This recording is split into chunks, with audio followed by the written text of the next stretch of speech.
تمام تشریف رکھیے. اعوذ باللہ من الشیطان الرجیم. بسم اللہ الرحمن الرحیم. الحمد للہ رب العالمین والصلاة والسلام علی سید الانبیاء والمرسلین ابی القاسم محمد.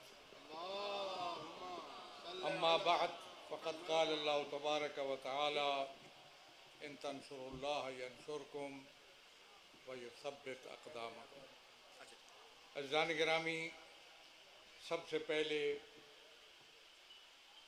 میں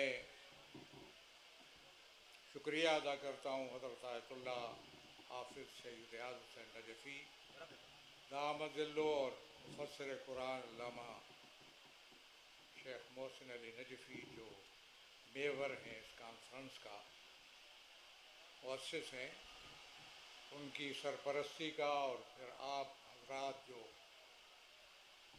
سفر کی صعوبتیں برداشت کر کے اور اپنے پیارے جذبات کے ساتھ یہاں آپ تشریف لائے، فرداً فرداً سب کا احترام اور شکریہ. منتظمین نے جس انداز میں بہتر انتظامات کیے اس کا بھی میں شکریہ ادا کرتا ہوں. میں سمجھتا ہوں کہ یہ اجتماع کسی بین المسالک پرابلم کی وجہ سے نہیں ہے. ایسا نہیں ہے کہ کسی مسلک کی طرف سے کوئی مسئلہ پیدا ہوا ہو اور شیعہ علماء نے اس کے رد کے لیے، اس کے توڑ کے لیے اجتماع کیا. ایسا نہیں ہے. یہ کسی مسلک کے خلاف یا کسی مسلک کے حوالے سے نہیں ہے، اور ہم کر بھی نہیں سکتے، اس لیے کہ ہم بین المسالک اتحاد کے بانیوں میں سے ہیں. مجھے بتانے دیجئے کہ ایک اور شخص ہے، میں اس کا بھی نام شاید بعد میں بتاؤں گا، اس کے رابطے کے بعد پھر اس اتحاد کا جو مجلس عمل کی صورت میں سامنے آیا یا ملی یکجہتی کی صورت میں سامنے آیا، اس کے بانی ہونے کا اعزاز شیعوں کے نمائندہ کی حیثیت سے مجھے حاصل ہے. باقی حضرات بعد میں شامل ہوئے. ان کا احترام، بالکل احترام. اور جب میں تاریخ بیان کروں گا ملی یکجہتی کی تو آپ کو بتاؤں گا کہ کیسے کیسے مراحل سے وہ گزرا، اور اس وقت بھی وہ اپنے مراحل پہ موجود ہے. وہ بھی موجود ہے اپنی جگہ پر متحدہ مجلس عمل، لیکن فعال نہیں ہے. لہٰذا یہ کسی مسلک کے حوالے سے اس کو نہ دیکھیے گا. ایک پرابلم پیدا ہوا. یہ پرابلم کہاں سے شروع ہوا؟ جب خوف پیدا ہوا کہ یہاں بھی کوئی ایسا انقلاب آ سکتا ہے جیسے ہمارے پڑوس میں آیا. ڈر لگا تو شیعوں کے خلاف ایک مہم شروع ہوئی شیعوں کے خلاف. گروہ پیدا کیے گئے تکفیری، گڑے مردے اکھاڑے گئے، صدیوں پہلے کی کتاب خانے کریدے گئے. ان کے وسائل تھے، ان کے پاس وسائل تھے، ان کے پاس وہاں سے اٹھایا انہوں نے. اور اسی کے تسلسل میں پھر یہ تکفیری سلسلہ، اسی کے تسلسل میں پھر کچھ لشکر بنائے گئے. بھول جاتے ہو دوستو، میں طالبان کی حمایت نہیں کرتا، اور یہاں میں واضح کر دوں کہ یہ خارجہ پالیسی کا سٹیج نہیں ہے، ہم اپنی دوسری باتیں کر رہے ہیں. لیکن مت کسی پڑوسی ملک کے کسی نائب وزیر اعظم کے بارے میں یہاں بات ہمارے سٹیج سے نہیں ہونی چاہیے. میں موجود ہوں اس لیے کہ میں بھی پاکستان کی پالیسی کو دیکھ رہا ہوں، اور اس حوالے سے بھی ہمیں احتیاط کرنی چاہیے. اور میں بحیثیت نمائندہ ولی فقیہ کے تحت جو حکومت قائم ہے اس کے راب کو تو بھی مجھے دیکھنا ہے. مت بات کیجئے گا احتیاط سے. البتہ دوسرے حوالوں سے ان لشکروں کا نام کیوں نہیں لیتے؟ تو وہ لشکر جو بنا 33 دہشت گرد تنظیموں کو اس کی سروسیں دی گئیں، القاعدہ سے لے کر آگے تک. اس کا نام بتاؤ نا لوگوں کو. آپ کے اور ہمارے زبانوں پہ ان لشکروں کا نام ہونا چاہیے کہ جو شیعوں کے وہ تھے، لیکن وہ بھی ناکام ہوئے، سلسلہ ہوا.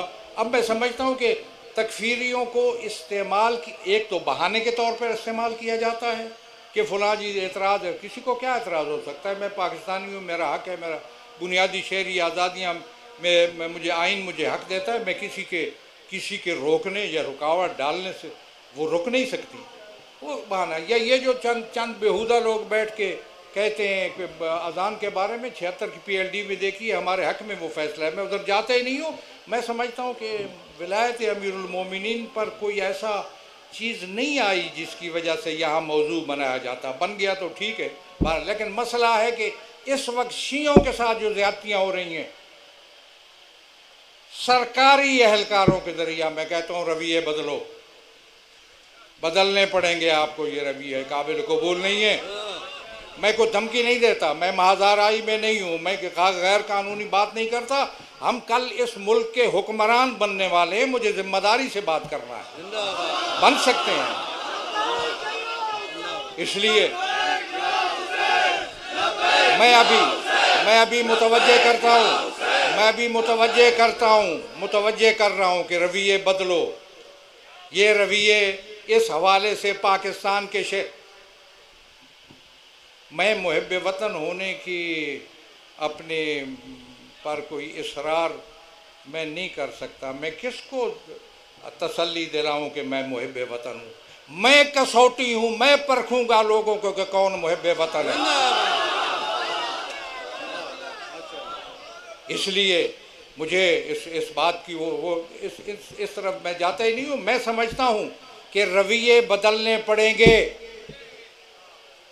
اقدام کہہ رہے ہو، اس سے بڑا اور اقدام کیا ہو سکتا ہے؟ اتنے بڑا اجتماع پاکستان بھر کے علماء کا، اس سے بڑا کوئی اقدام ہو نہیں سکتا. اس سے جو پیغام جائے گا ہم اس کو دیکھیں گے. جو پیغام جا رہا ہے اس اجتماع سے ہم اس کا جائزہ لیں گے، اور پھر آئندہ کے لیے ہم پاکستان میں موجود ہیں. ہم اپنی سرنوشت کا فیصلہ ہم خود کریں گے. اس ملک کے اندر، آئین کے اندر، قانون کے دائرے میں رہتے ہوئے میں آئین و قانون کو سمجھتا ہوں، اور آئین و قانون کی روشنی میں ہمیں حق ہے اس بات کا. یہاں پھر اور مسائل آ جائیں گے. ریلیاں نکلوائی گئیں تاکہ جھکایا جائے اور کوئی قانون سازی کی جائے.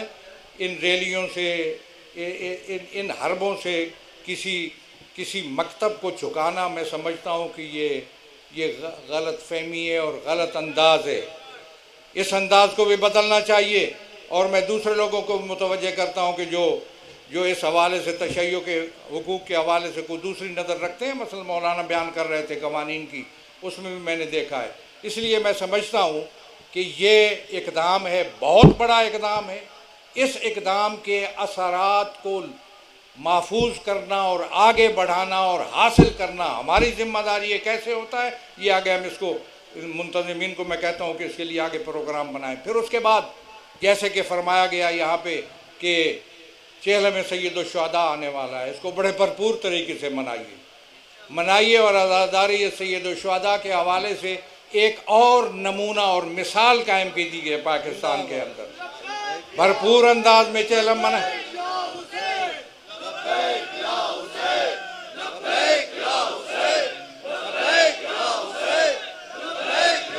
چہلم کو بڑے بھرپور انداز میں منانا ہم سب کی ذمہ داری ہے. یہ FIR اور یہ رکاوٹیں میں سمجھتا ہوں یہ حائل نہیں ہونی چاہیے. پورے جذبے کے ساتھ، پورے محبت کے ساتھ، پورے احترام کے ساتھ عزاداری سید الشہداء کو منایا جانا چاہیے. یہ کسی کے خلاف نہیں ہے، ہمارا بنیادی حق ہے. میں اسی پہ اختتام کرتا ہوں کہ محال اس اجتماع کا محال ہے وہ اعلامیہ جو پڑھا جائے گا اور وہ قراردادیں جو آپ پاس کریں گے. بہت شکریہ. علامہ ظفر عباس شاہانی صاحب اس کانفرنس کا اعلامیہ اور قراردادیں پڑھ رہے ہیں. آپ غور سے سماعت فرمائیے اور قراردادوں کی تائید نعرہ لگا کے کیجیے. بآواز بلند صلوات.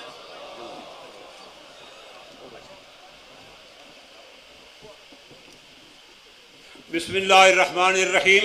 یہ اعلامیہ جو میں آپ کی خدمت میں پیش کر رہا ہوں، یہ مرکزی کمیٹی جن کے میں نے نام آپ کو سنے ہیں اس نے تیار کیا، بزرگان کی خدمت میں بھیجا، وہاں سے منظور ہوا اور اس کے بعد آپ کی خدمت میں یہ پیش کیا جا رہا ہے. بسم اللہ الرحمن الرحیم. مملکت خداد پاکستان، بابائے قوم بانی پاکستان قائد اعظم محمد علی جناح کی مدبرانہ قیادت اور مسلمانان بر صغیر کی انتھک جد و جہد کے نتیجے میں معراج وجود میں آئی، اور اس قیام کے قیام و استحکام کے لیے مکتب تشیع کی بے انتہا قربانیاں تاریخ کا حصہ ہیں.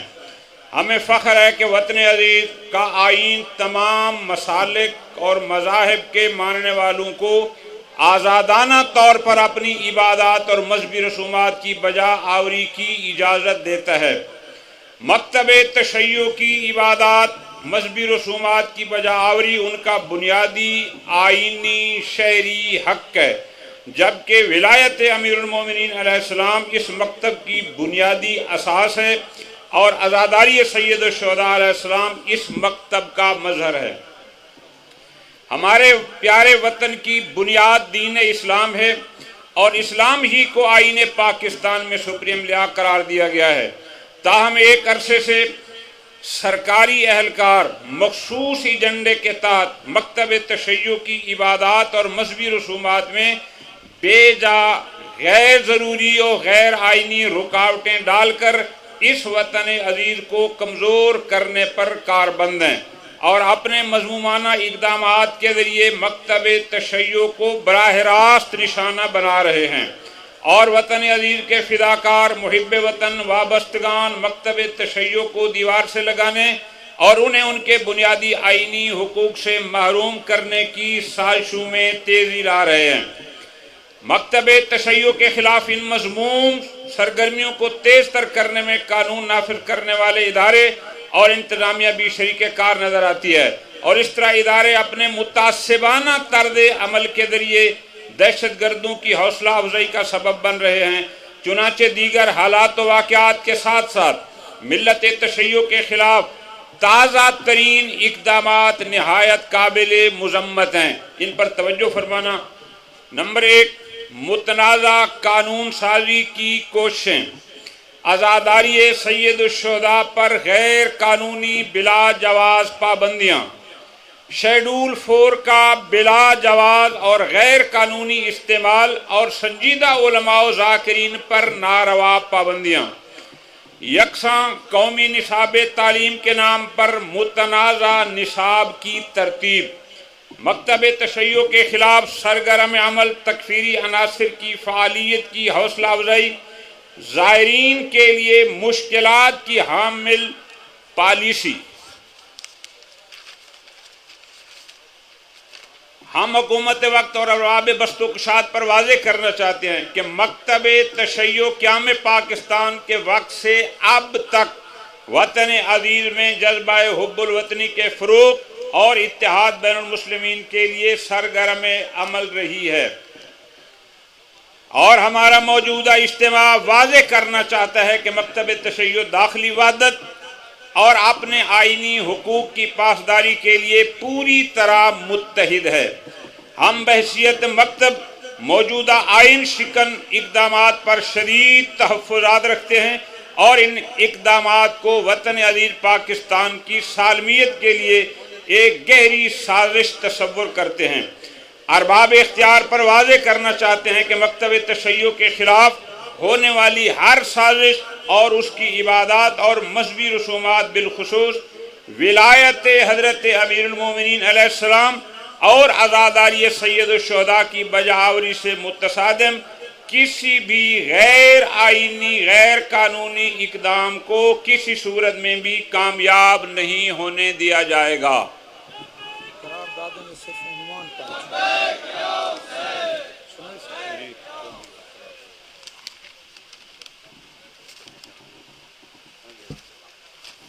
قرارداد اذان کا ٹائم ہو گیا ہے، عنوان پڑھ دیں اور لائٹیں ذرا جلا لیں، اپنے موبائلوں کی روشنی ہو جائے، لائٹیں اپنی موبائلوں کی جلا لیں اور ذرا نعرہ تکبیر لگائیے۔ نعرہ تکبیر، نعرہ رسالت، نعرہ حیدری۔ یہ قراردادیں انتظامیہ کمیٹی نے مرتب کی، بزرگان نے ان کو پاس کیا۔ میرا خیال ہے سب کو پڑھنے میں وقت لے جائے گا، میں عناوین بتا دیتا ہوں، اور اگر آپ کو ہم پر اعتماد ہے تو آپ ایک نعرہ تکبیر کے ساتھ تصدیق فرما دیں تاکہ ہم اس کو میڈیا میں جاری کر دیں۔ نعرہ تکبیر، نعرہ رسالت، نعرہ حیدری۔ تمام احباب کا شکریہ۔ انتظامی حوالے سے اگر کوئی مشکل آئی ہو، کوئی پریشانی آئی ہو تو ہم اساتذہ جامعۃ الکوثر اور طلبہ آپ سے معذرت خواہ ہیں، چونکہ مقامی طور پر مہربانی ہماری تھی۔ آپ تمام حضرات کا شکریہ، آپ نے محنت کی، آپ تشریف لائے۔ اللہ پاک آپ کو سلامت رکھے، اللہ پاک آپ کو خیر خیریت سے لے جائے۔